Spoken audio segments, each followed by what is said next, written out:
Why are you letting off the gas, bro? Why aren't you going faster?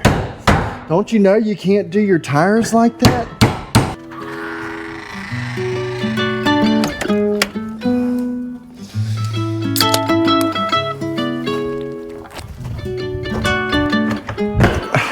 Just redecorating the shop, trying to get everything cleaned up around here. How you guys doing? Welcome back to the shop. I got some things I'd like to build for the trailer. A little bit of racing talk. Appreciate y'all as always stopping in, dropping by. Let's rock this hole. Jeez, my Nelly's off. I've definitely let my rim and cold tire pile. It's built up, okay? You know, I ain't bought no tires lately, so I ain't needed to dismount any rims or anything, tires from the rims lately, but we do got some racing coming up here at the beginning of June. I'm in a position, I need a set of wheels. I could do this off grid, off camera, not let you guys in on the intel, but you know, like I've said in the past, there's a lot of you guys getting into the sport, and something as simple as breaking down a tire, okay? You kick your ass, you know, you done quit. You done dismounted your first set and you done quit, then gave up, Bobby. Okay, you can't do that. Just for, you know, the newer viewers, the newer guys getting into the industry, we're going to break down a tire and just show you just how simple that process that can be, and just simple little ways of working the tire to make it get off a little easier.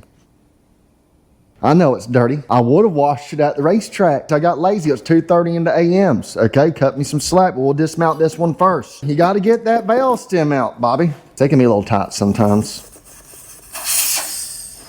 I got myself a pretty basic bead breaker. It's about as simple as it gets. I think this one's actually homemade. I got some kind of deal. You don't have to have some 100-pound bead breaker. This is a go-kart tire, lawnmower tire, okay? Doesn't require a lot of pressure, and there's not any steel in the tire. Don't really matter when you're just like getting it off the bead. It doesn't really matter if you start on either side, but both sides gotta be off the bead. You get that, right? Pretty simple stuff. Once you get your tire off the bead, you want to put the inside of the wheel facing towards you, as in your face, okay? Towards your face, simple stuff. Once you do that, you want to triangulate this tire. Squish it in on one side. A lot of times I'll take the point, the tip of the shape of the triangle tire. I will squeeze that in like so, okay? Make sure I'm off there. You'll then get a little lip of rubber over the edge of the wheel. Very simple stuff. Just kind of pry that booger out. Once you got it pried out a little bit, boom, you got the first one off. And then your outside, not very hard either. Kind of compress down on the tire. You'll have a little space in between the rim of the tire, manhandle it, grow a set, and just yank her out of there, boom. Just like that, you got your tire dismounted.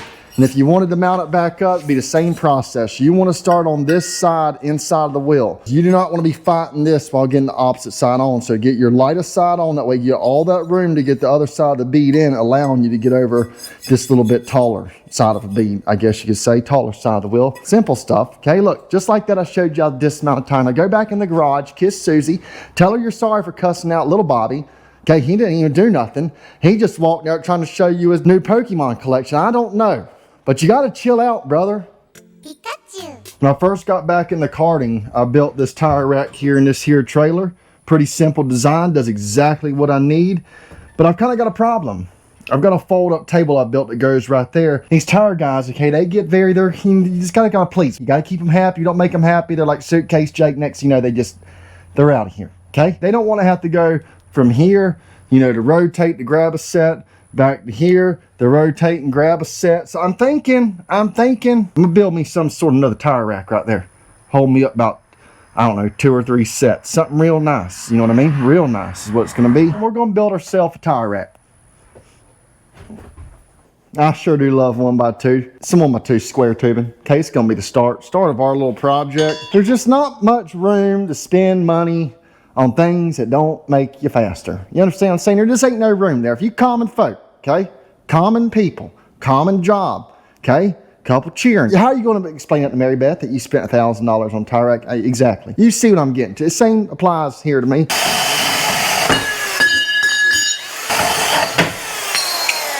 This is how we do it. Part-time singer, full-time fabricator.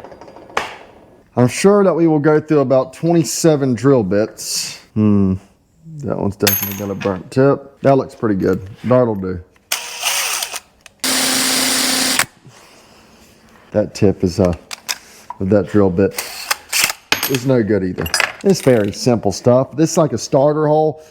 You know, theoretically should be using a hole saw right now, but I left it at the sawmill, so we're going to use a unibit and just step our way up to 1 inch. Oh yeah. Looks square to you guys? I think so.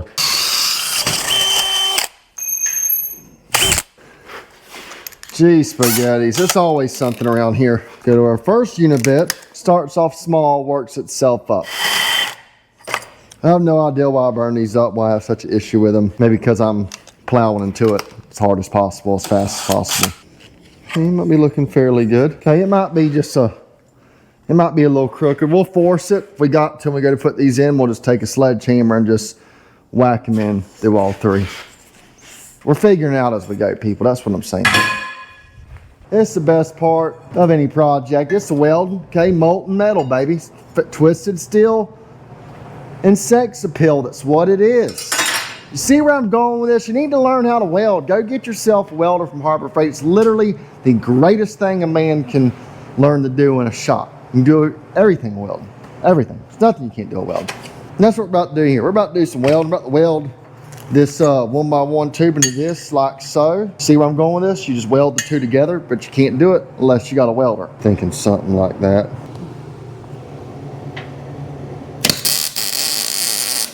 Just a little square action. Look at that. And that's why I make the big bucks, ladies and gentlemen. Dart will do. 3 for Dell, baby. 3 for Dell. Y'all better ask somebody. That's all I got to say. Y'all better ask somebody. Come on, that's the bottom line. Get her did. That's what I like to call a professional paint booth area. And it's perfect because all the overspray is going to get all on my tools, bearings, axle stuff. It's really a great spot for it. And for the paint, I got chassis and grill paint. It is black, and it's the only can of black I had. Oh yeah. And once again, I did not prep the surface, so this should stick for a good 4 months, which is great. One tip I say is you spray it on real thick the first time. You've only got to spray it one time. Now you might have some runs. Just layer on there thick, you know. It's a racing cart trailer. What do you people expect? And just paint it till so thick that it just kind of makes the runs disappear because it's just so thick, you know. Get some bed liner. Go crazy. While we wait for our paint to dry, figured I'd show you guys the gals. Okay, our tires. Right here, what you see in front of you is every Maxxis tire that I currently own that might be able to be worth running. Okay, I think the freshest set, which will be these right here, are 2 months old. The times are hard, okay? You don't think I don't want another 6 sets of 2 weeks old and 3 weeks and 4 weeks? Of course I do. I look stupid to you?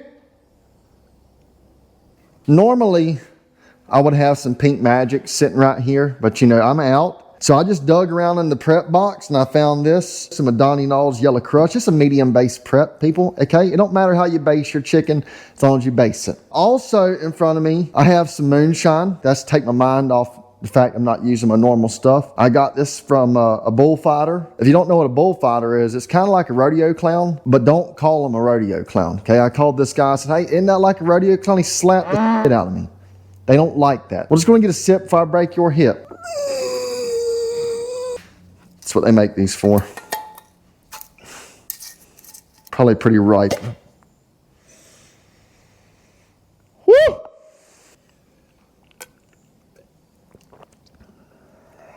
Tastes like a liquid key lime. Cheers. Cheers. Just one more. Just a little taste for the face. As a weekly routine, okay, I've got some messages, you know, complaining about the last video about my tires getting hard and whatnot. You know, we need to prep them more, need to wipe more during the week. And you know, I do. I'm wiping these things like twice a week, which I do believe I'm gonna pick that up. And even on non-race weeks, what you gotta take in consideration, I'm not racing that much. A good month of racing for me is 2 times in a month. That is like pushing it. It's pretty much like a freaking Denali payment to do that. Okay, and I would love to have a Denali. Hey, I'm gonna shake it up sometimes. So we'll get these old gals wiped up. I do know we are racing on June of the 7th. That's 6/7. That's when June is. It's like the 6th month of the year. I've got 2 flavors to choose from, ladies and gentlemen, and that's when I need you guys' help. We got the Jasper Saturday Night Dig, June 7th. Last Saturday Night Dig they had 15 karts in heavy, which Kane finished 3rd or 4th in at 200 pounds. Way to go, gunslinger. Or there is a big race at Fruitland Park, which I have not ran there since I was a kid. You know what I mean? It's been a long time. There's more money at Fruitland Park, and I got an opportunity to race something, which I'm going to show you guys a little later in this video. Something really cool, really fast, that pays a lot of money.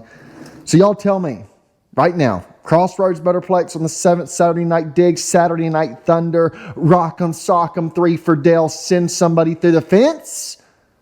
Or do we go to the Fruitland Park, okay? The sanctioned track of Florida, the track they'll never be able to tear down. That, you know, got some research that, by the way. It's really cool. Why otherwise do you think the villages haven't bought them up? It's because they're protected. Fruitland Park is. Just going to throw that out there. Well, there's lots of money on the line. It's a fast track. It's a ripping. Just pick a track. Fruitland or Jasper? Tell me. Tell me now, please. Go ahead. Top it up. What are you waiting on? I need to know. No matter where we go, we will definitely be on some tires. I don't know which tire. Maybe it's one of these tires. I do plan on ordering a set probably today or tomorrow. And we'll go and get a little fresher set roll. We ain't going to go out there half cocked. We'll go there quarter cocked. I'm fine with that. I do love wiping a tire. Always wear your rubber gloves, though. This stuff will melt your face off. You guys ever mess with this? Insanity Speed Elixir? Elixir? Donnie, can you comment on here? How in the hell do you pronounce that? Elixir? Make the tires drop 5 points. Make them real fast. Elixir. Thanks, Donnie. Freak out. Dun, dun, dun, dun, dun, dun, dun, dun. Ah, freak out. Whatever you're wiping at the house, it's most likely not going to be what you wipe at the Speedway. Okay, this is just a conditioner. It gives the tires life, and in the morning, they're going to be feeling great. Beautiful, ain't it? I have been paying close attention. I pay close attention to the karting world. I'm watching go-kart stuff, you know what I mean? I'm all up in there, figuring out what's going on, what's the next big thing, who's the next big thing. By the way, is it not kind of weird that Chavis is out the seat? I thought him and old MC had a good run. Is Williamson going in that seat? Do you guys know? I've kind of just, I don't keep up with that good. One of the things I have kept up with is Georgia freaking Bulldogs. You guys suck on that aspect of things. But other than that, you guys are pretty cool. Have been killing it with the treaded stuff. I've yet to run a Maxxis treaded tire. They look pretty badass. Not going to lie. I'm definitely going to do that soon. I've actually been contacted by one of the people with the treaded, something to do with the treaded series. Just kind of send an invitation out, like, hey, we would love to have you come out here and race with us. And that's when I started researching. It looks badass. It could save go-kart racing if done right. How cool would it be Saturday night racing? Okay, run your 4 or 5 classes, couple adults, couple juniors, whatever. Keep the track wet. Okay, maybe throw some sprinklers around the track and run nothing but treads that night. No slick tires allowed. Till up the track a little bit, whatever. Get some fresh dirt up there, and you tell me, if it was, track was done right, you wouldn't have some 2-3 wide racing out there. And it'd be a totally different style of go-kart racing. It would be badass to watch. It'd be more cool than watching like a fast bit up whatever. I mean, go-karts going back and forth, slide jobs, that would be better. And it would make it easier on people that, like me, are not too keen on the chemical things right now. Okay? You're still going to have the same guys winning. Don't get me wrong. That's one of the famous quotes in racing is, it levels the playing field. No, it doesn't. It don't level ass, okay? It wouldn't level a chalk string line down your ass crack because it looks like a piece of plywood. It ain't going to do it. Because these guys, that's all they do, my friends. When you're inside, when you're at work, when you're doing dinner with the cheering, okay? These guys are studying. They're working. They're racing every freaking weekend. It don't matter what they're racing, they're still going to be the top dogs. So if you're looking at it that way, don't, because you will be fooled and they will be the same ones winning. You're still going to have to study, still going to have to learn, and maybe even learn more because you're learning probably more of the kart itself because you can't do anything to the tires. And then it's like, can you adjust lead in the rear end? Can you do this? Can you do that? All this crazy stuff you're not keen or normal to doing right now. Swainsboro is one of them I'd like to hit for a treaded race. And it looks really interesting, and it's caught my attention. Have you ran a treaded tire? Have you not caught the hint? Drop a comment. Let us know. What do you think about them compared to the regular old classic Maxxis, less aggressive Maxxis, the one with the dress on? You like the dress, or do you like the one with the little mini skirt showing some treads? Another kind of neat question that has recently came up is gearing, okay? And I don't want to get too carried away with this, because I don't want to tell you wrong. One of the main things is mini gears. What is the deal with that? Okay, when I left the sport in 2016, like I've said over and over, okay, I'm not fresh. I've done it for a while, but I've been quit for like 10 years. So just gonna throw that back out there again. But back when I left, you had regular gears. Typically, you were on a 60 something on the rear, from what I recall. It's a long time ago, a lot of faint memories, a lot of blurry times in between in there. So, you know, could be wrong a little bit. Since I've came back, the first thing I heard about was mini gears. First freaking thing that was punched right to my brain wave that was different. You can't run the big gears no more, Tom. You can't. You got to run these little bitty gears. And I said, hey, Billy, I've been in the industrial world since I was like 6 years old. You're an idiot. But, you know, now that I've been racing a little bit, I can't explain. You know, maybe it's because I seen where somebody wrote that, you know, chained at less angle, or it's less rotating weight, which I still think crock of shit. You know, it might be why it's better, but I cannot mentally wrap my head around that either. But it is. I've tried both, and for whatever reason, it definitely, or at least mentally, feels like the mini gears are better. I have been told in like big motor stuff and junior stuff, a lot of people still run the big gears.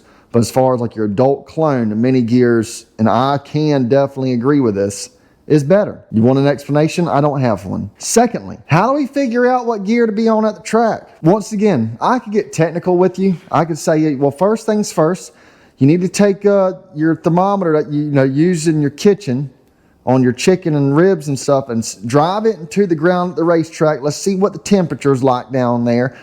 Get a moisture gauge, and what's the Earth's rotation? Well, you know, I'm not gonna lie. Okay, I'm not a bullshitter, I'm a go-getter. My recommendation would be, whatever track you're racing, a lot of you, if you are getting into racing, I don't think there's many of y'all just traveling all over the place, because that would be stupid. Okay, you're just getting involved. Why waste your time and money? Find yourself a home track and run with it. But at that home track, there's gotta be one guy that, or at least a handful of guys that are always kind of in the mix of things. Go politely talk to them. It's not that hard to be polite to somebody. And I think you'll learn in the community that most people are polite enough, they'll tell, like, hey, I'm new to the sport. You probably think I'm an idiot, but you're right. Right now I am, because like I said, I'm new. Okay, we've all been there, partner. But can you just give me an idea of what gear to start on, what driver at least? You know, I've got the mini gear set up, or I got a regular set. Just give me an idea which direction to go, and I'll go from there. Most of the time, they're going to tell you. Okay, they're going to say, hi, nice to meet you. It's pleasant you're joining us here. Glad to have you. You need to be on a 1446. Here, take this gallon of prep with you. See you. Let us know if you need anything else. Okay. And then boom, you're good to go. And you know, and if you're not turning hard enough, add one on the rear. If you're not turning too hard, take one off the rear until you get that RPM range. You might have to make a driver change, but if somebody's honest, you should be fairly close. Now, there is always some circumstances that you got somebody and they're what you call an asshole. Okay, there's a lot of those out there. How can anybody be an asshole at a racetrack? I don't get it, but they're out there. Okay, I've met them. I've dealt with them. This is what you want to do. Especially a situation like this, you just got done building yourself some tire racks here. You collect them metal shavings, right? You put them in your hand. You go back to that guy's trailer. He said, hey, I'm going to ask you one more time. Julius, what gear do I need to be on tonight? It's the last time I'm asking you. Okay? He's going to get slick out in the mouth because, you know, he's like a Shih Tzu dog. A lot of bark to him. That's about all there is. What you do is you take the metal shavings. A little Judy chop action. Shavings to the face, elbow to the head. Then you just simply walk up to the cart, get the information you need, boom. You're in victory lane. That's how you do it. That's how you do it down here in Dirty South. Whew. This guy right here. You guys are funny. You guys got jokes. How about David Morgan 199? He must be a Travis Pastrana fan. Me too, David Morgan 199. We're talking about last video, shop video, when I said I wasn't selling an old Black Betty here because, you know, had a lot of memories. Well, David Morgan 199 said, well, what about the white truck? You know, the ones y'all seen the videos? It's over there. Nothing's for sale, David Morgan. Okay, why don't you beat it? Quit trying to buy my stuff. Still sticky. Now look, it is about 12:30 at night right now. I've kind of drugged this video out from the day to night. I've got things to do. We're going to go to sleep, get some shut-eye, do a little spooning. I'm a spooner to my wife. You freaks. We're going to wake up in the morning. You know, we're going to probably put these in the trailer, get that all mounted, but there's something I really want to show you guys. Kind of came across something, and it's badass. It's got more power, baby. Most power I will ever sit on in my life, probably, other than the late model that I had that caused me to go broke and damn near lose my family. Top of the morning to you. It's the following morning. We're here at what you call, I like to call it the secret shop. This is kind of like the hidden hollow. Okay, and this is where I've got this bad son of a gun right here packed up. I do not own this cart, but I fully intend on owning it, and as of right now, I'm kind of helping old Storm and Norman get her going, and I will be racing it. This, my friends, is 20,000 horsepower of American badassness. Don't look too much at the go-kart itself. It's an older Prowler, probably like a 2013 or so, but let's just look at this. This, my friends, is where the power plant is. It is a Suzuki 450. Trans case has been deleted. There's all kind of little knickknacks right here. Let's get the story of this kart. Storm and Norman, Grand National winner. He's builds kind of known for 450 engines. This 450 engine, though, actually has ties to another YouTuber, and that is the Ben Taft. Kart G263. Kart GT63. Ben's dad, Tim Taft, is actually the original builder of it. I don't know exactly what happened. From my understanding, Tim, Norman, Ben, all of them were at Jasper for a UAS race, and Mr. Tim came up to Norman and said, hey, I think you could use this. I don't know if he gave it to him or some used or what, but either way, it ended up in Norman's hands, and now it's about to hopefully end up in mine. Tim pretty well built the whole engine. He's the one that deleted the T-case from my understanding, added the jack shaft and whatnot. I do know Norman has made a few things stronger on the jack shaft side of things, and then also the mounting underneath. You got yourself an oil pump right there. You got a daggone water pump underneath there. It's just a lot of power. I am looking super forward to racing this thing. I know it don't look like much. I know it looks kind of rough around the edges, but so do I. So do half you people. It doesn't matter. It's got the speed. We're talking about, I've gotten ties with a Grand National setup man, builder, winner. Okay, Norman actually works at the sawmill with me. That's why this kart is actually at the sawmill, because when, you know, Tommy and them ain't paying attention, we're working on go-karts in their secret lair back here. So if we do decide to run the Fruitland Park race on June 7th, we'll be racing this kart because they got a big money race paying about $2,700. So keep that in mind when you make your choice. You'd rather see us race Jasper on the 7th, or if you'd rather see us race Fruitland on the 7th. We recently swapped it from carbureted to fuel injection. Go-kart itself, older kart, but it still can win. You can see Norman's done some pretty cool stuff. For instance, adding this bearing, which I'm pretty sure Tim Taft is the one he got this idea from, just to kind of keep these things got so much power. This whole axle will just flex. I mean, you got to like really heavy duty everything. You can see just all the extra crap that has to be added just to kind of contain this thing. I do like how they deleted the T-case, because I would definitely think this is a better design, and it looks pretty badass too. Let's go hang a tire out. Cheers. This will not be blank for much longer. I did do the justice by putting some little plastic end caps in there, just to keep from getting old fingers, you know, getting cuts and slices, grabbing tires off the racks. Our goal here is we got to find some studs. That'll more or less just be where we see some sheet metal screws in. We're going to whack these three things on, cut our aluminum tube, and then boom, we'll have ourselves a rack. And hopefully not screw into any electrical, which we won't find that out till we crank up the generator and the damn thing catches on fire and you lose everything. I look level to y'all? I think so.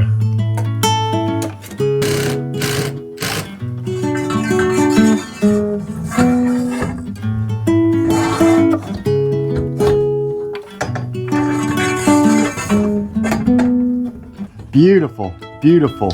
Now I will end up getting some 1-inch lock collars to put on each end of the tubing to keep it from going back and forth, keep it in place. But that's perfect. Just going to set a tire on there. Make sure our spacing is just like the other. Look at that. Look at that. Might just weld me some kind of gear on the end so we can make these some cold rollers, you know what I'm saying? No, that probably wouldn't work. Our rack is finished, and what this is going to do is when I have my table flipped up, make sure you got a set of tires right here, able to work on it, and I might end up building another table to go on this end. Jimmy, the track slowed down 7/10. We need to get the gotors on there. Boom, you ain't got to turn around, Bill. They right here. You get the gotors down, you get the heating them up, wiping them up, boom, you ready to go. If that's going to conclusion this video, as always, I sure do appreciate you guys. You guys are the best. Dropping the comments, liking the videos, following along. I can't thank you enough. Let's give a big thanks to our supporters. Other than you guys, we do appreciate y'all. Lake Area Small Engine, 71 Trophy Club, Shantytown Hot Rods / Convict Art, and A&M Fiberglass, Tornado Racing Engines, Mike and Colson Pageant. Appreciate you guys. Hit that like, hit that subscribe, and we'll catch you next week. Peace. We're out of here.